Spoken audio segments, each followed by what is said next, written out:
Bienvenue! Moi, je suis Coquille de Lune, c'est mon pseudo, sur la chaîne de la Kraken Taverne et sur Instagram et sur ma chaîne YouTube. Je fais cette vidéo aujourd'hui parce que je me suis beaucoup questionnée sur le genre au cours de ma vie. Alors, je n'ai pas entamé de transition ou autre, mais j'ai été particulièrement frappée par les différences entre hommes et femmes depuis vraiment toute petite. Et par exemple, quand j'avais 12 ans, mon petit cousin de 8 ans est venu vers moi en courant comme ça et il me dit sexe faible, sexe faible. Et moi je dis non, non, m'appelle pas sexe faible. Et il me dit non, mais c'est marqué dans le dictionnaire. Donc je suis allée voir dans le dictionnaire. Et dans le dictionnaire, quand on regarde la définition de ce qu'est un homme, c'est écrit sexe fort. Et quand je raconte cette anecdote, la plupart des gens me disent ah oui, et du coup, à femme, il y a marqué sexe faible. Eh ben non, justement. À femme, c'est marqué sexe beau. C'est très intéressant, moi, je trouve, cette anecdote parce que les femmes n'appellent jamais les hommes sexe laid et elles se font tellement souvent appeler sexe faible que c'est intégré à la société, que pour tout le monde, c'est normal, les femmes sont faibles, les hommes sont forts. Il y a ça, et il y a aussi, si la définition d'un homme, c'est d'être fort, et la définition d'une femme, c'est d'être belle, lorsqu'on ne correspond pas à cette définition, on est dans la merde, tout simplement. C'est-à-dire que si une femme n'est pas belle et si un homme n'est pas fort, c'est la catastrophe. Socialement, psychologiquement. Voilà.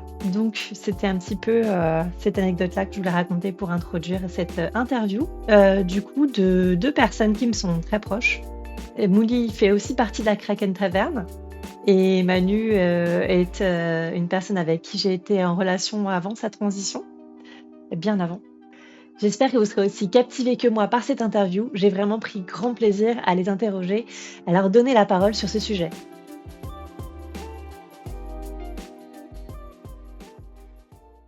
Alors bonjour, moi du coup c'est Manu, j'utilise le pronom elle ou AL. J'ai 30 ans, j'habite à Lyon, je suis une personne non binaire, transféminine, et je travaille dans l'informatique, le jeu vidéo et aussi dans le théâtre.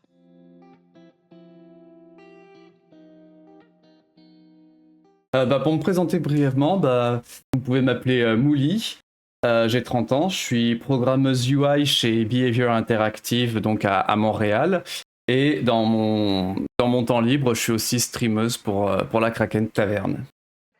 Alors du coup, c'est intéressant parce que tu ne parles pas de ta transidentité. Quand est-ce que tu as commencé ta transition? Alors, pour la date de début de ma transition, c'est le 8 mars 2023, donc ça fait un peu plus d'un an que j'ai commencé ma transition hormonale, entre guillemets. Mais le cheminement et toutes les questions qui se sont posées autour et le moment où j'ai vraiment décidé de commencer, on va dire que c'était plus été 2022, voire fin d'année 2022, où j'ai commencé à me poser de très sérieuses questions et où je suis allé voir donc une psychologue pour essayer de m'aider dans mon cheminement, voir quelles étaient les solutions. Et c'est grâce à ces psychologues en fait qu'on a mis un peu tout ça au clair et qu'on a décidé d'un commun accord de commencer. Donc voilà, mon début officiel, donc ma première prise hormonale, c'était le 28 mars 2023. Alors, j'ai réalisé que j'étais trans en 2020, pendant le confinement, comme beaucoup de monde en fait, qui a réalisé vraiment à cette période-là, parce que c'est un moment donné où tout le monde s'est retrouvé confiné et a eu plus de temps pour soi, face à soi-même et aussi pour expérimenter des choses, dans un quotidien du coup qui était différent. Donc il y a à peu près 4 ans, que le questionnement a commencé. C'est courant de l'été 2020 que j'ai senti que j'arrivais au bout du questionnement, que je savais où j'en étais, enfin que j'étais sûr de moi, que j'avais des mots qui me convenaient. Et puis courant 2021 du coup, j'ai progressivement commencé ma transition sociale et médicale sur différents, et administrative du coup sur petit à petit sur différents aspects. Donc c'est concrètement en 2021 que ma transition a commencé, mais D'accord. si le questionnement a commencé en 2020. J'ai commencé les hormones en 2021, oui.